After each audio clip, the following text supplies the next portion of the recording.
it off the corner. Favre throws, touchdown, Sidney Rice. And Favre gives to Peterson, touchdown. And now takes a quick shot for Berrien, touchdown.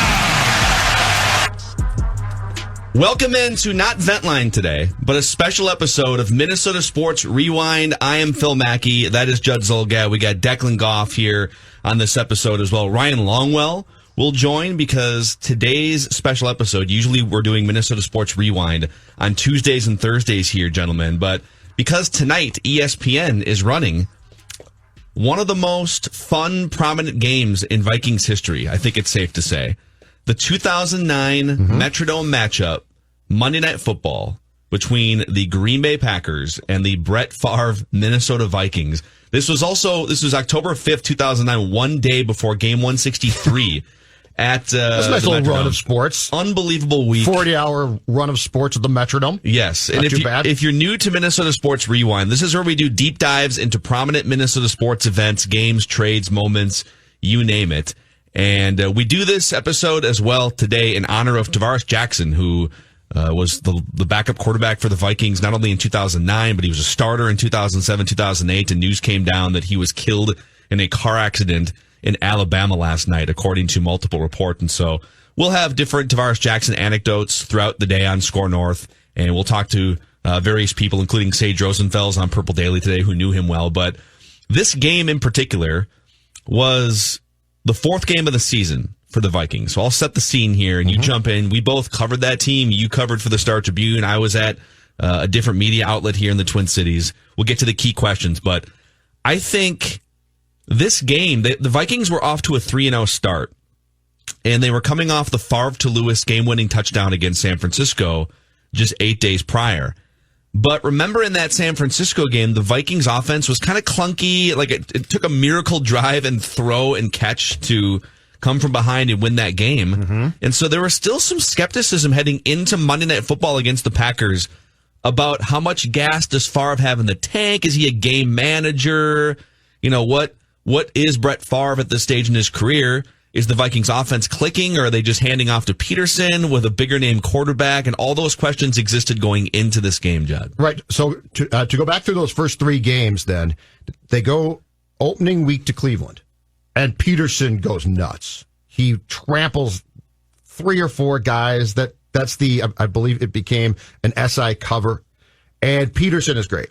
And so we all say this works perfect. Favre, in his twilight years of his career, comes in, manages things for Adrian. It's going to be great.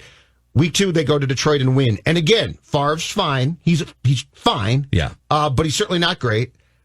And we all wrote, Brett Favre, as he nears 40, can manage a game perfectly. And I remember at his weekly press conference that Wednesday after the Detroit game asking him about that, because that was the story. Favre's here for a purpose, but it's not to be Brett Favre. It's just to be a really solid veteran QB. And I remember there was sort of I don't know if the word is disdain. Like you could tell Favre's like, what?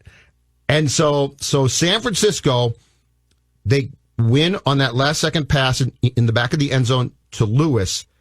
And that's the first one where you're like, whoa, because that throw was a throw of a 25-year-old quarterback in his absolute prime. And that sort of stopped you.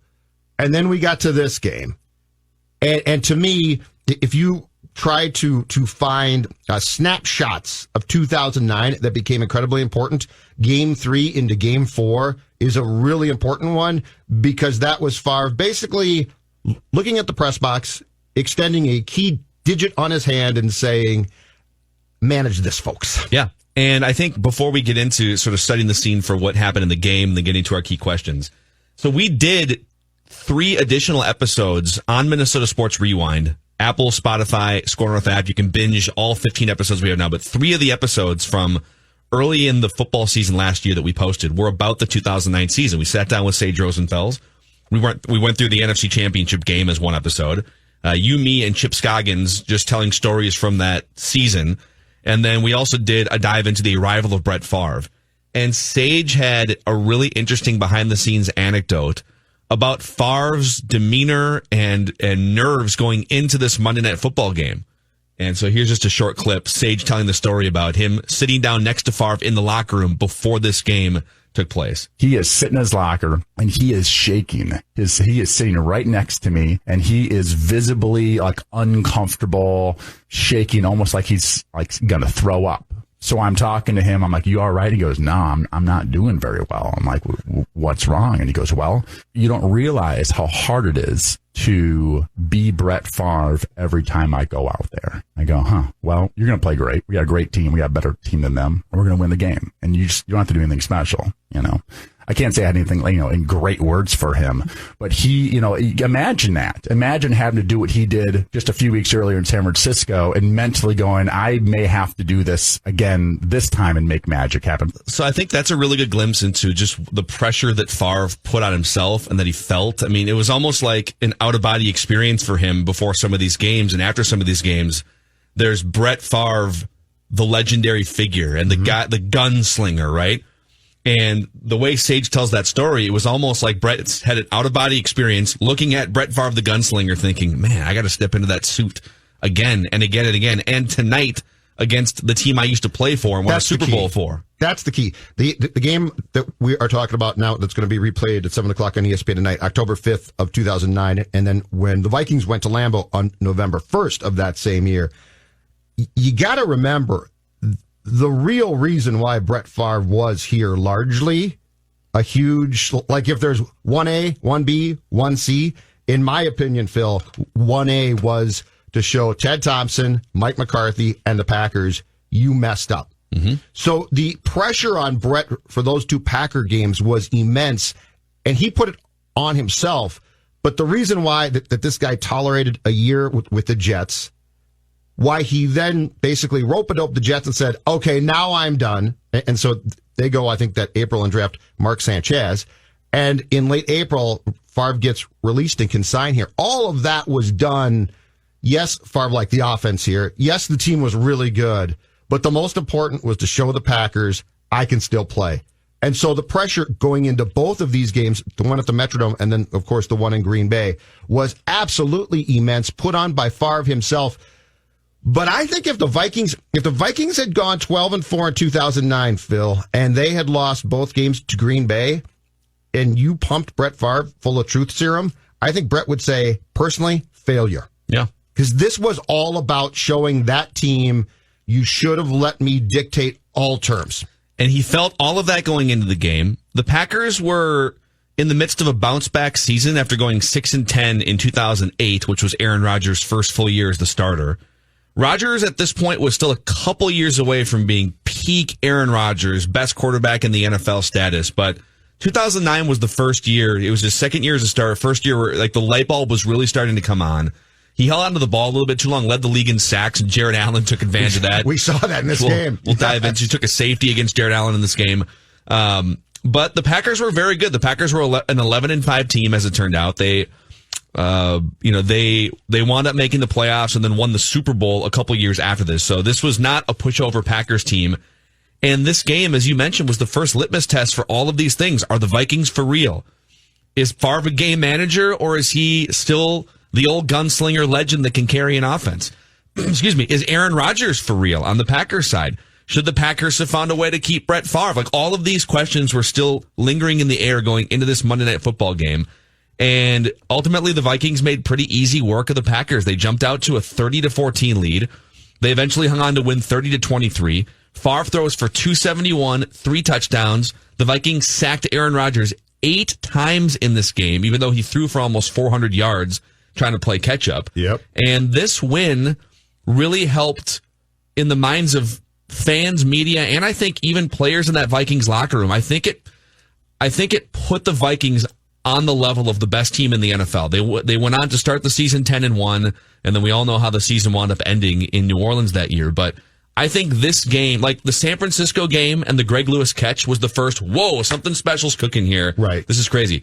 I think this win 1 week later and just the decisiveness of how bad you beat the Packers in this was that get you over the hump feeling of, okay, this team can win the Super Bowl. And it's the Packers, the ultimate troll job too. The ultimate troll job. In the history of pro sports in this town, you give me a bigger troll job than Brett Favre, who played 16 years for the Packers, tormented you, and at times especially early in his career at the Metrodome, was tormented by you, but you hated him. Absolutely hated. And now here on national TV, coming out in purple, is Brett Favre. It was, as far as TV went, as far as sports theater goes, Phil Mackey, this was one of the best moments in sports in this town because it was so much damn fun. And this was still a time when to see Brett Favre in purple and then the Packers across the sideline. I don't know that there was a second in that game where I thought to myself, you know what, this looks normal. Yeah, it never looked normal, but it was so much fun. So here's key question number one, a good segue off that here. Minnesota Sports Rewind. Where did this game rank, taking Favre, drubbing the Packers, and just the surreal nature of all of it? Mm-hmm. Where did this game rank for you among Minnesota sports satisfactions in your life? Where you watch something and fans are watching something and it's like I need a cigarette after that if you're a Vikings fan or if you're a Minnesota sports fan. It's pretty damn high. Like, it's not winning a World Series. No, but it's not on that level. But in terms of like Vikings satisfactory moments, they've never won a Super Bowl. Yep. It's pretty high on the list of Vikings satisfactory moments. So when Greg Lewis caught the touchdown in the back of the end zone against San Francisco, you said to yourself, "Oh, okay, there's something at work here." But this was the first game where you watched the whole game and said, "Oh my God, Brett Favre is about to turn 40 years old," because I believe his birthday was, I think it's 5 days after that game. And he's not just managing the game. He's not just good. He still got it. Mm-hmm. And the arm and all of those things. And this was really a 4-quarter buildup of that. And the other key thing that I had sort of forgotten until I went back and watched the highlight package from this game on Saturday on YouTube was I had forgotten this defense was pretty damn good.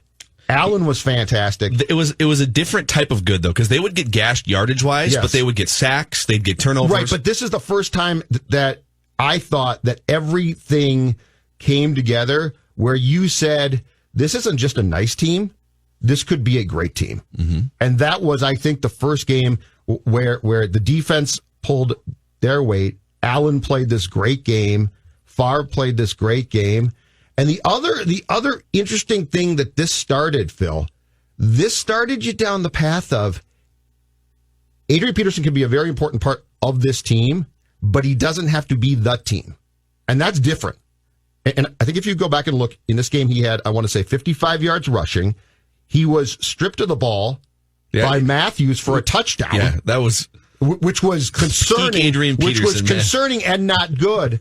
But if you think about the stew of 2009 Viking success, this sort of for the first time over the course of a full game gave you the template of what that stew could potentially be. So I think this 48-hour period, and you could even say it was a 72-hour period because the Twins on Sunday, the Twins completed their comeback. The Twins had to go like 16-3 or 19-3 or something in September just to get to game 163. Mm-hmm. So all throughout that month of September, you had the Vikings starting off with Favre and the Twins as the hottest team in baseball. And it culminates on that Sunday with the Twins forcing a game 163. And I believe it was at the Metrodome that they were sweating all that out on Sunday. Monday, you have Brett Favre Vikings beating the Packers. Into Tuesday, game 163, one of the most fun moments in Twins history as well. And I know that we're not talking about championship-level excitement over that 48-hour stretch. So if you're a Boston sports fan, you probably have 15 other things in your grab bag that you would put on a list, right? But this is Minnesota sports we're talking about. Right, we don't exactly have a vault of 20 championship moments to go back into. So with that as a backdrop, I think this 48-hour period is the most fun stretch. I was born in 1985, and I'll even count 87 and 91 to some extent. When you talk about a 48-hour stretch, it's up there with Game 6, Game 7 World Series. Well, yeah, both teams playing. Favre it's as right a Viking, there. Absolutely. Yeah. I just remember coming out of that stretch and leaving the Metrodome after the Twins beat the Tigers, thinking, what just happened this week? This is not classic Minnesota sports. Surreal too, amazing. Right? Yeah, because just that whole thing was all of these all of these things that, one, we're not used to ordinarily, and then two, the Minnesota Vikings beat the team that they hate the most with the quarterback that had played for that team for 16 years, that by the way, your team had been trying to get for 2 years. Yeah. And got, and to go back as well, that was the first defining marker of this is probably, of course we found out it was not, which is sad, but this is probably a Super Bowl team. Like it should have been. This team has all, Rice looked great, Berrien, Favre, Allen. I can go down that entire list of all of these things, ingredients that had been put together in that game to serve notice that there was no reason why this couldn't be an incredibly special team. But I would describe that 48-hour period probably fairly as surreal. Because one, it's a ton of things that ordinarily don't happen to us here in this state. And two, just the circumstances of both Favre v. Packers and Game 163 were so unusual. Can I float this notion too? I've never really thought about this until I finally went and combed through the box score and watched back part of this game, and I'm excited to watch it again tonight. It's on ESPN tonight, which is part of the reason why we're doing this episode today here. Vikings beating the Packers October 5th, 2009, Monday Night Football. We give Brett Favre a ton of due credit for that season. It is regarded as one of the great, if not the best quarterback season in the history of Vikings football. It's one of the most memorable seasons. So he's certainly not like flying under the radar with what he did in 2009. Right.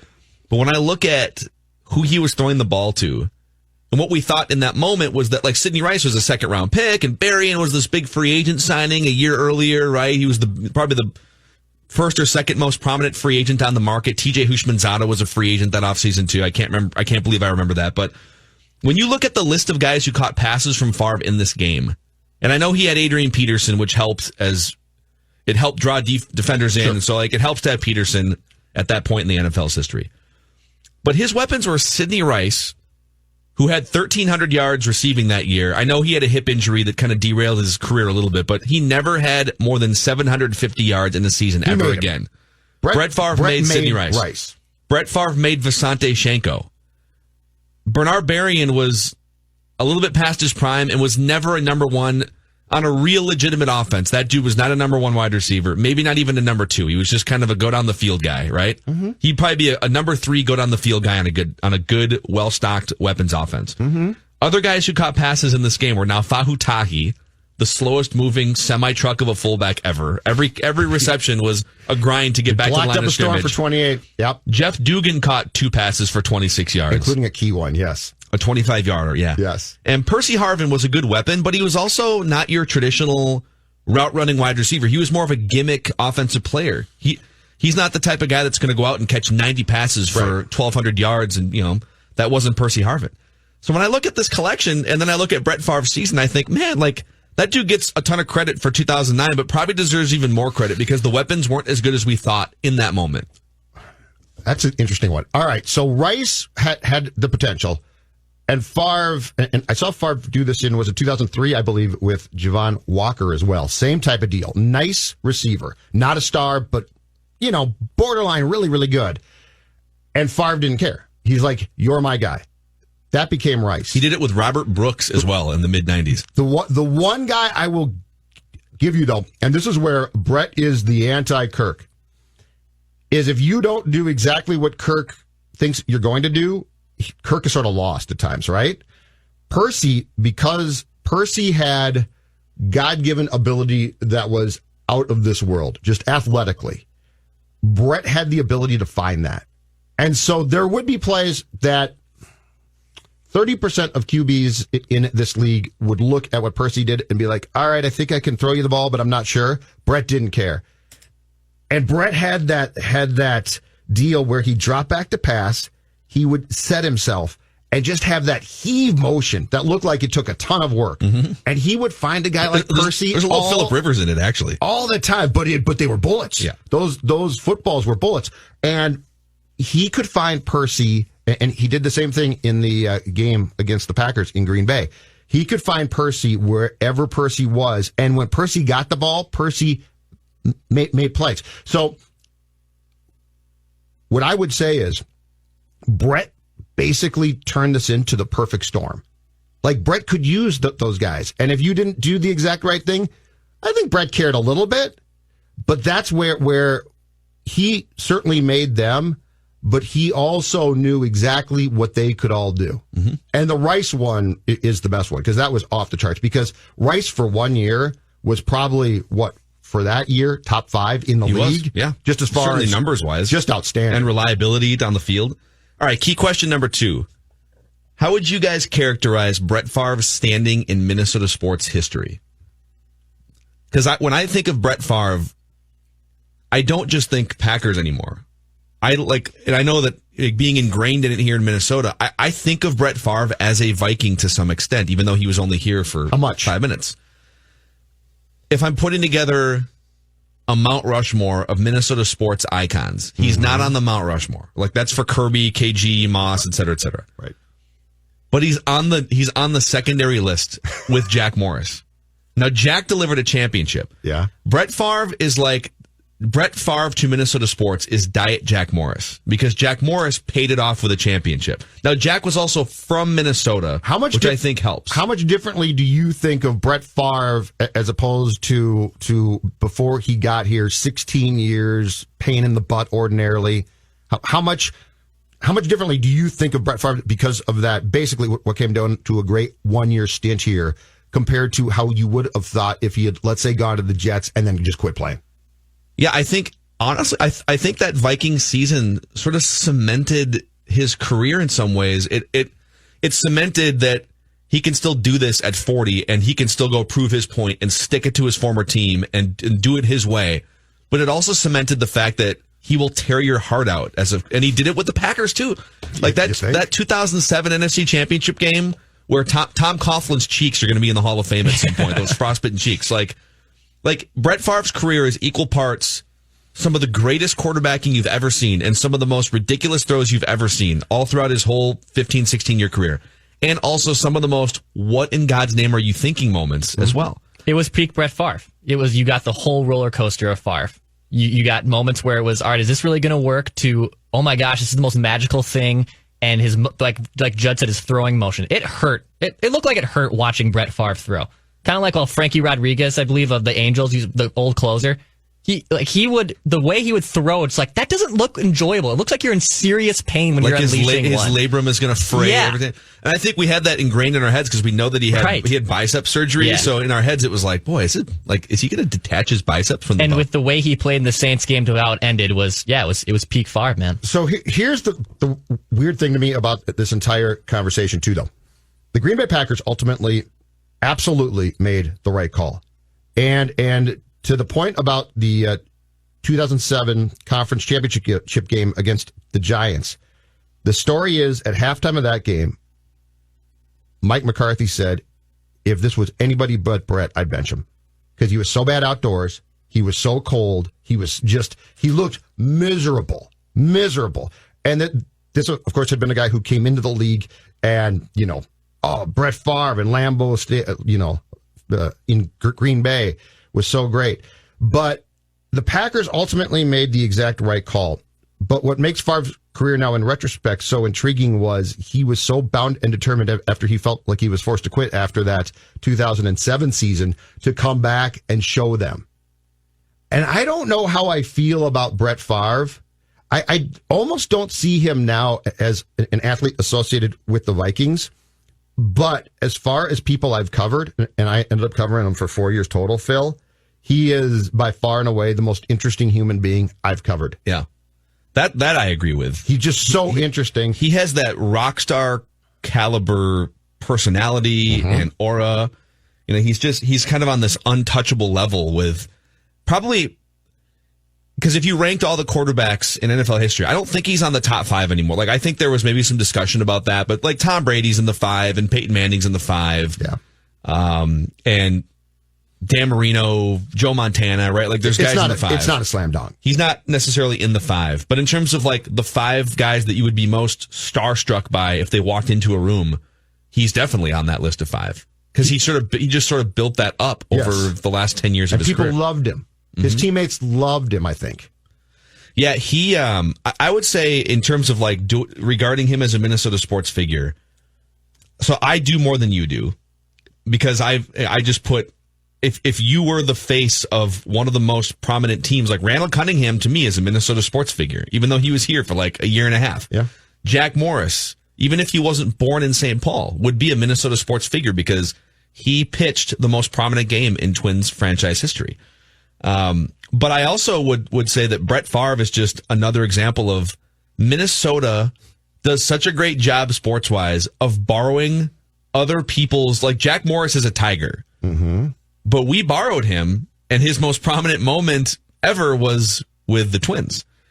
Warren Moon was an Oiler. I don't think anything he did quarterback-wise, we borrowed a lot of quarterbacks. We love to borrow. Like, we borrow people. McMahon. We borrowed Jim McMahon. We borrowed Warren Moon. We borrowed Cunningham. Jeff George. It's part of our legacy. Jeff George is another one. So when we come back here, let's continue with this here. Minnesota Sports Rewind on Score North and the Score North app, which is free to download for any Apple or non-Apple device. Go to the Google Play Store if you have an Android. We have 15 episodes ready for you to binge, Minnesota Sports Rewind. And today's episode is all about the 2009 Minnesota Vikings against the Green Bay Packers, Monday Night Football, October 5th of 2009. That game runs tonight on ESPN at 7 o'clock. Ryan Longwell will join us next, take us behind the scenes, tell us some stories, and also we'll get into some more key questions, including, do you miss the Metrodome? It's a little bit. Metrodome was pretty hopping that week. We'll dive into that as well. It is Mackey and Judd with Declan here with a sack of Aaron Rodgers for a safety in that game. And so tonight on ESPN at 7 o'clock, ESPN is going to rerun one of the most fun, prominent games maybe ever in Minnesota Vikings history.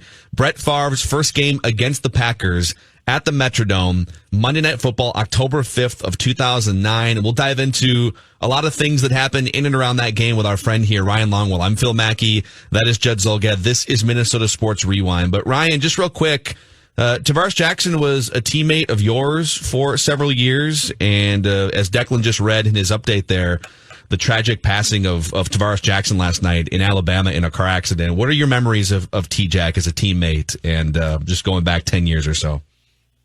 Yeah, I mean, first off, obviously, really sad news. You just pray for his family, and it's unfortunate that anybody has to deal with that. I remember T-Jack coming in. I always say that one of the most unsung things about Coach Childress was his talent evaluation. I mean, he was probably one of the best talent evaluators that I've ever been around. And the teams he built, were pretty loaded. And one of the unsung guys was he went and plucked T-Jack and came in, and this guy just had a whip for an arm.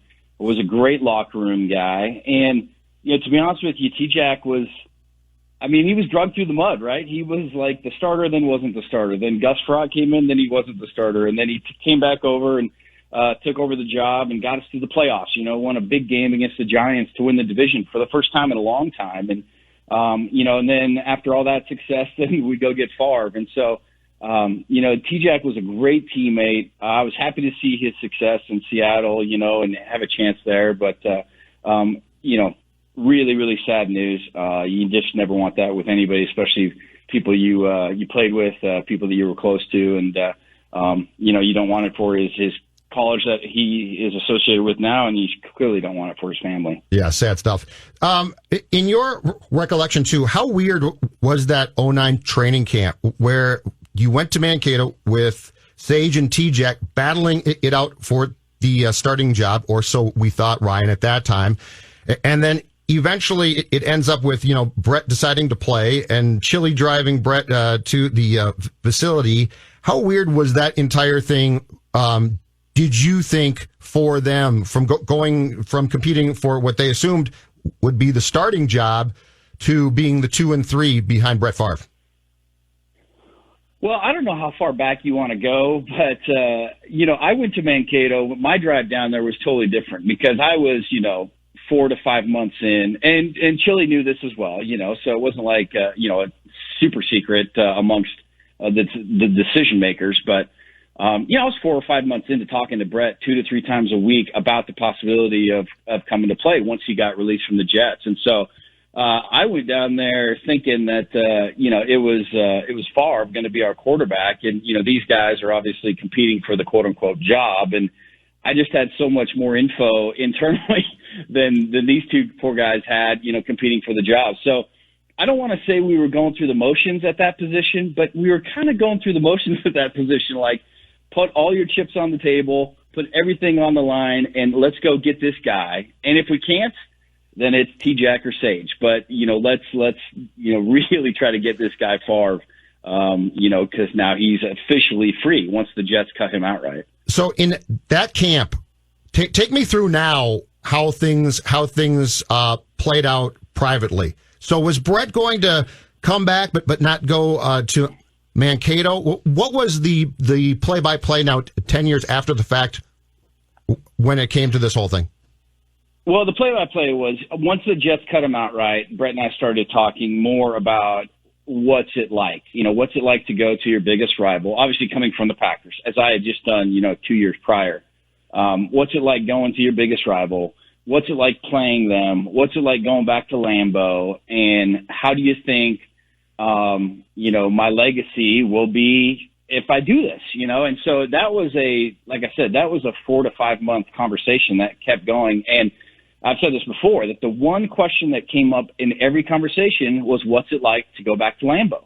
And so you knew that this was always on Brett's mind about, having to play the Packers. Part of it was, they kind of did me wrong, so I want to kind of stick it to them a little bit. And part of it was, man, I don't know if I want to face this, because of everything that I did over there or have done, for the Packers. So, fast forward that the conversations kind of, heated up. Bus was on board, Brett's agent, Deanna was on board. And so those were two big, factors in this whole thing. And then, once we got kind of Chili involved and everything about, the job is, essentially open. I mean, you're not going to talk Brett out of, quote unquote retirement and then have him, compete for a job with T-Jack and Sage. So, it was one of those things where it was all lining up. And so when we got to the day where you're driving down from, the Twin Cities down to Mankato, part of that drive was I was on the phone with Brett, and so it was kind of like, obviously I'm good friends with Sage and was teammates with T-Jack for, a couple years at that point. And so you're kind of looking at this role like, man, we're pretty close. We're pretty close to getting this guy. And big picture wise, you look at that team and the team was just loaded. I mean, it was loaded on offense. It was loaded on defense. And you just felt like the one, kind of missing piece, if we could go from, kind of a stand-in at quarterback, if you will, to a superstar quarterback, boy, if we get a couple breaks, sky's the limit. And, so that was my first, couple weeks. It wasn't necessarily that does Brett want to or not want to go to training camp in Mankato. It was, can he actually pull the trigger to come play for the Minnesota Vikings at whatever day that ended up being? So, Ryan, you bring up, Brett thinking about having to face the Packers, and I think just based on everything you've told us over the years, and, Judd and I both covered that season, and we're not going to pretend to know Favre on a deeply personal level, but he put a lot of pressure on himself, and he definitely set a high bar for what constituted a success in his mind. And like just getting back on the field was not enough. Like he had to perform well on national TV, beat the Packers. I want to play for you a clip from our friend Sage Rosenfels here. This is from a few months ago. We did a deep dive into the 2009 season, and it's a look at at the weight that he put on this matchup. This is specifically regarding going into this Monday Night Football game. We're going to play this clip for you. It's about 40 seconds, and then would love your reaction. All right. He is sitting in his locker and he is shaking. He is sitting right next to me and he is visibly like uncomfortable, shaking, almost like he's like going to throw up. So I'm talking to him. I'm like, you all right? He goes, no, I'm not doing very well. I'm like, what's wrong? And he goes, well, you don't realize how hard it is to be Brett Favre every time I go out there. I go, that's fascinating. The way that Brett thought about like putting on the Brett Favre suit, so to speak. Yeah, and I think Brett's a guy that if you know him as well as I do, and you guys, got to know him enough that you would realize this too. He is most comfortable with the football in his hand. Anything else besides that is out of his comfort zone, whether it's the buildup, whether it's the hype, whether it's the week before, all that stuff, even, pregame. Once the kickoff goes and the ball's in his hands, man, he is obviously one of the best to ever play the position. But I saw, more nerves in those 2 weeks. I was with Brett when we heard the news that his father passed and played that Monday night game in Oakland. And I saw him, minute by minute lead up to that game and how he played in that game. And, you never equate going against your former team as losing your parent. I'm not saying that at all. However, the pressure, the buildup, all that hype, you saw him when his dad passed, just how free he was once the game started. And I equate that same thing to this Monday night game in the Metrodome against the Packers. It's just all the hype was over, all the buildup was over, the shouldn't I come back, the what's it like to play them, all of it was over once the kickoff started, and then Brett could be Brett. And when Brett is Brett, there's few that have ever been better at the position. So let's tie the game that you just brought up when his dad passed away together with this game and the game eventually at Green Bay in 2009. And the common denominator that I saw in those games also, and I don't know why, but it rung true in all three, was Brett's teammates, when they knew Brett was up against it, did things that ordinarily they might not do or wouldn't be capable of doing at the level that they did. Do you agree with that assessment? And if so, what do you think the difference was there when his teammates were inspired by things to help Brett out? Well, I think that goes back to the bigger picture of who Brett is as a teammate. And, clearly his arm talent and what he did throwing the football was, incredible. But what he also did as a teammate, and this was my years in Green Bay and in Minnesota, was he had the ability to bring a locker room together better than anybody I've ever seen. He had the ability to make the R5 on the kickoff team cover kicks better than he ever had in his life because Favre was in the locker room. And that's an uncanny skill to make everyone around you better. And the other thing that Brett did, which allowed guys to play better than what their talent may have suggested, was when the pressure was the highest, whether it be in practice, whether it be in meetings of the mundane week 10 or whatever it is, whether it be on game day and we got to have this drive, he would break the ice at the perfect moment to relax everybody. And that's a skill that I've never seen anybody else have. And that's a skill that gets guys really fighting for you. And so you go back to, the Oakland game after his dad passed. And I mean, you just had the whole team wanting one purpose, and that was to make Brett play well and win that game, do everything you can to help him out. And so you had, Wesley Walls, who struggled to jump, was jumping 3 feet in the air. You had Javon Walker going up in, quadruple coverage to pull down balls. I mean, just crazy things. And so you go to the Monday night game, and I will say the belief in the team slightly took an uptick after Greg Lewis's, last second touchdown the week before. So that amped up maybe we do have something special. That amped up that factor. But you had guys, that were just doing everything they could to make sure we won that game for Brett. And when you take the situation out of it, when you take the pressure out of it and just do it for a common cause, man, special things happen. And those 3 games are probably, the epitome of that just special things happen. Not to mention, I go back to it again. We had incredible talent on offense, defense, and special teams on that team. And so when guys really played to their ability, it was a scary thing. And that's why I think we were so good in 2009. Ryan Longwell with us here for another minute or two on Minnesota Sports Rewind. So you mentioned how great Brett was in the locker room at breaking the ice and bringing guys together. From what you remember, what was your favorite locker room moment with Brett Favre in 2009? Well, I think there were a few. Obviously, seeing Chili go pick him up and drive him from the airport. That was kind of funny because we were all kind of gathered around in the cafeteria watching it on TV.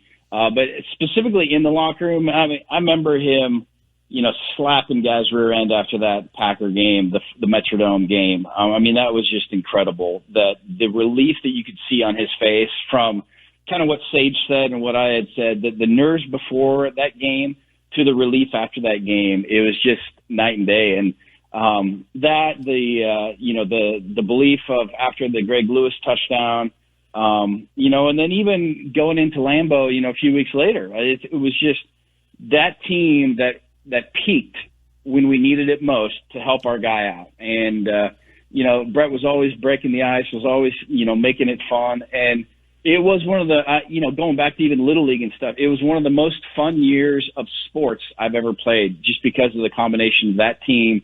And no one took it too seriously, which is, I think, why, we were able to advance so far.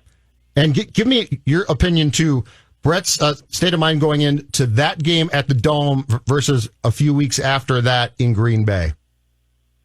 Well, I think there was a known commodity going into Green Bay that he had already played the team. So then it was more of how loud are the boos going to be? I had already faced it a couple of times, and I knew how loud the boos for me, and I was a C player compared to Favre, if that even. So I knew that it would be kind of crazy for him, but at the same time, it was more of the seeing the other sideline, going to the visiting sideline, running out of the visiting tunnel. Those were the things that once you did that in pregame, it was ready to roll, and we were already a pretty good team by that point, confidence wise, and so it was just feed Adrian the ball, let Chester block on third down, get Percy going, and let's let the defense, let the Williams, Wall, and Jared go crazy, and that's really what that team was built on. And that's, I think, there was pressure, there was tensity, there was a tenseness to that Lambeau matchup, but it wasn't nearly the debilitating nerves that you thought you saw out of him for that week, the Monday night matchup. Ryan Longwell, we always appreciate you coming on and telling stories and celebrating one of the most fun games in the seasons in Vikings history. Oh, it's a fun team. Thank you, sir. Yeah, my pleasure. Anytime, guys. All right, take care. All right, see you, Ryan. Bye-bye.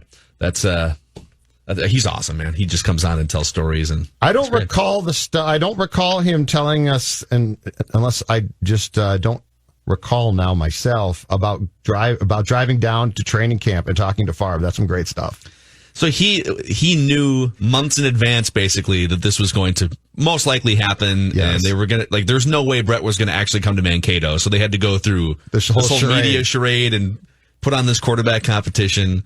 And I think the way that we always interpret it was, man, training camp was going so poorly between T-Jack and Sage that the Vikings had to make one last push. Well, that last for Favre. practice was awful. It was, but maybe. But did Sage and Tavares know as much as a guy like Ryan, Probably who not. was good friends with Brett at the time, and still is? Yeah, if you're Ryan, you're not gonna tell those guys. No, oh, by the way, I this know, doesn't really but matter. did it get out basically, in the locker room? I'd be curious. Maybe. I'd be curious to know. But the fact that Brett Favre was never going to come tell Percy? Maybe. to Mankato doesn't surprise me. I love how Sage does the Favre voice, too, in that little clip, too. Play it again. He is sitting in his locker and he is shaking. He is sitting right next to me and he is visibly uncomfortable, shaking, almost like he's going to throw up. So I'm talking to him. I'm like, "You all right?" He goes, "No, I'm not doing very well." I'm not doing very well. Yeah, he does. It's so good. Might need a bucket here.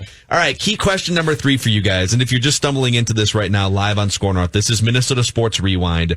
We do deep dives into prominent Minnesota sports events. Ryan Longwell was our guest here because tonight on ESPN at 7 o'clock, they are rerunning Monday Night Football from October 5th of 2009, the first time Brett Favre faced his old team, the Green Bay Packers. And my next question for you guys is, do you miss the Metrodome? Scale of 1 to 10. Declan? 10 being can't imagine my life without it still. 1 being I'm good. Where do you guys stand? Because this was one of the most prominent weeks in Metrodome history. So I'm under the belief that the Metrodome was a totally fine football stadium. It was fine for football. It was a horrible venue for baseball, but it was totally acceptable for football. It got super loud, and I think it worked for football. It was our dump. I think that's the collective assumption with the Metrodome from everyone. It was our dump. I sometimes miss it. I miss the cheap seats. I miss the frills of being in the Dome. But US Bank Stadium is a palace, and I love it, even though they're doing all the sodding right now, and it looks pretty horrible if you're driving by it. I drove by it on Saturday afternoon, and needs a little facelift right now.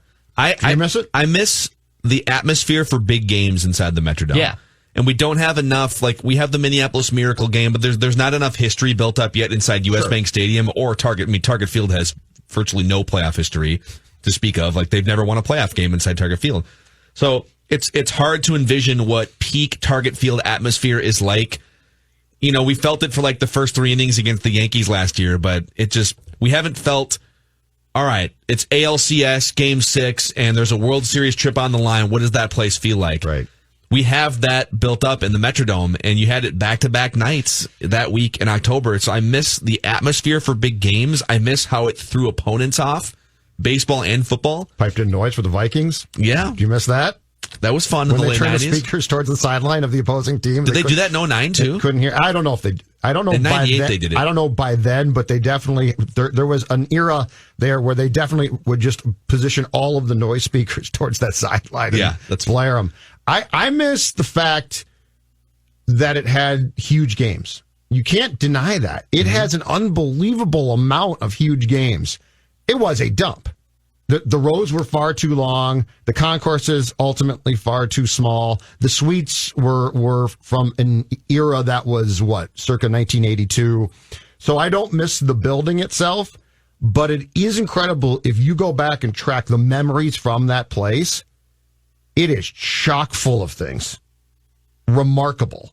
And so I never liked it, but you can't dismiss the games that you saw in it, if that makes sense. Yeah, I can think multiple times, even since 1991, how many times the hair on the back of my neck and arms stood up for a moment in the Metrodome. The Greg Lewis play, watching Favre run around in a Vikings uniform against the Packers for the first time.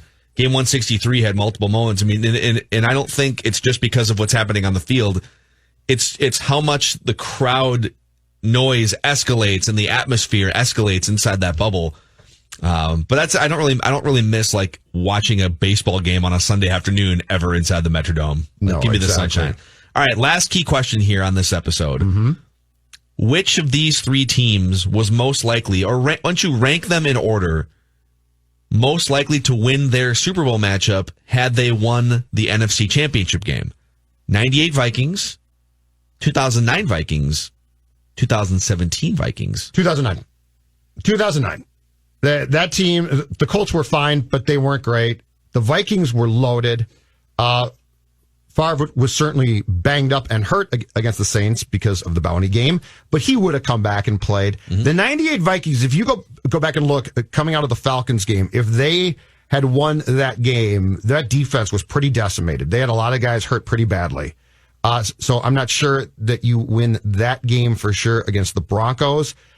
That 2009 Vikings team had the talent and the quarterback for sure that I feel pretty confident saying, I think if Favre and that collection goes to the Super Bowl, I think they do exactly what the Saints did, and they beat the Colts. I think I agree. The 98 team was going up against an all-time quarterback. If they would have played the Broncos, an all-time quarterback, an all-time running back, other Hall of Famers, too. They had, I want to say, a couple Hall of Famers on defense, the Denver Broncos did. That was an unbelievable Broncos team, and you would have been decimated with injuries. So if you could have put Brett Favre's ankle back together in the 2-week period leading up, he would have played. He's Favre. The Vikings were so much better than the Saints, and they just turned the ball over 5 or 6 times. The Vikings dominated the Saints on the road in that game and somehow lost, and the Saints then went on to mostly dominate the Colts in the Super Bowl. Yeah. There was just no way in 2017 Case Keenum was going to outplay Tom Brady in the Super Bowl, even in the home stadium. I'm sorry, it would not have happened. Nick Foles kind of did. Yeah, that's a good point, Phil. But I agree with you. But I think 09 had the best chance just because it was the best team, it was the best matchup. And 98, you still had to go up against the Denver Broncos team. That was pretty good. So I would say the 09 team for sure. Yeah. Boy, and then Favre, that's all we have right now in Minnesota sports. Rides off 2010. We don't care about at that point because you finally won a Super Bowl championship. Think about it. Yep, that would have been. Actually, let's do that. All right, on-air production meeting for Mackie and Judd Rami today. Yep. For our alternate reality today. All right. What if the Vikings had gone on to win the Super Bowl in 2009 and all the different tentacles from all standpoints? All right. Love it. If you're interested in binging 15 episodes and counting of Minnesota Sports Rewind, just go search it anywhere you find podcasts, Apple, Spotify, or the Score North app. This has been the 2009 Monday Night Football October 5th edition, Packers versus Vikings edition of Minnesota Sports Rewind.